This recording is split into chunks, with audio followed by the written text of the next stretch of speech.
அண்ணாமலை படத்தை வைத்து ஆடு வெட்டியவர்கள் மீது நடவடிக்கை. கோவை ஆட்சியரிடம் இந்து மக்கள் சேவா அமைப்பு மனு. கடந்த 6ஆம் தேதி கிருஷ்ணகிரி மாவட்டம் தேசிய நெடுஞ்சாலையில் ஆடு ஒன்றின் கழுத்தில் அண்ணாமலையின் படத்தை அணிவித்து ஆடு வெட்டப்பட்ட வீடியோ வைரலானது. இதனை கண்டித்து இந்து மக்கள் சேவா இயக்கம் சார்பில் கோவை மாவட்ட ஆட்சியர் கிராந்திகுமார் பாடியிடம் கால்களை மடக்கி மண்டியிட்டு அண்ணாமலை படத்துடன் மனு அளிக்க வந்தனர். இதுகுறித்து இந்து மக்கள் சேவா இயக்கம் தலைவர் மணிகண்டன் பேசுகையில், ஆடு வெட்டுகிற காட்சிகள் வெளிவந்த பின்பும் சம்பந்தப்பட்டவர்கள் மீது நடவடிக்கைகள் இல்லை. ஆனால் எம்பி கங்கனா மீது நடத்தப்பட்ட தாக்குதலுக்கு கோவையிலிருந்து திமுக ஆதரவு பெற்ற பெரியார் திராவிட கட்சிகள் பாராட்டி மோதிரம் அனுப்பியுள்ளனர். இப்படிப்பட்ட சூழலில் தொடர்ந்து வன்முறையை தூண்டுபவர்கள் மீது நடவடிக்கைகள் எடுக்க வேண்டும் என்று மனு அளித்துள்ளதாக தெரிவித்தார். தமிழக பாரதிய ஜனதா கட்சியினுடைய மாநில தலைவரும் கோவை பாராளுமன்ற தொகுதியிலே போட்டியிட்ட திரு அண்ணாமலை அவர்கள் தோல்வியடைந்ததை கொண்டாடும் விதமாக கிருஷ்ணகிரி மாவட்டத்திலே தேசிய நெடுஞ்சாலையிலே அண்ணாமலையினுடைய படத்தை வைத்து ஒரு ஆட்டை நடு ரோட்டில் வைத்து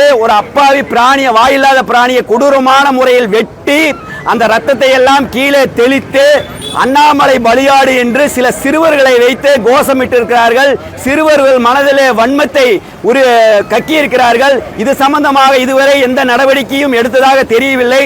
அதனால் இன்று ஜனநாயக முறையிலே அண்ணாமலை அவர்களுடைய ஆட்டு தலையில் வைத்து வெட்டியவர்கள் மீது தமிழக காவல்துறை கடுமையான நடவடிக்கை எடுக்க வேண்டும் என்று நாங்கள் அண்ணாமலை படத்தோடு முட்டி ஓட்டு அகிம்சை முறையிலே மனு கொடுக்க வந்திருக்கின்றோம். இதுக்கு பிறகாவது தமிழக காவல்துறை நடவடிக்கை எடுக்க வேண்டும். இந்த நாட்டில் இந்த மாநிலத்திலே வாழக்கூடிய அனைவருக்கும் சட்டம் ஒன்றுதான் என்றால் நெடுஞ்சாலையிலே ஒரு தேசிய கட்சியை சேர்ந்த வேட்பாளர் கோவையிலே 4,50,132 பேர் வாக்களித்திருக்கிறார்கள்.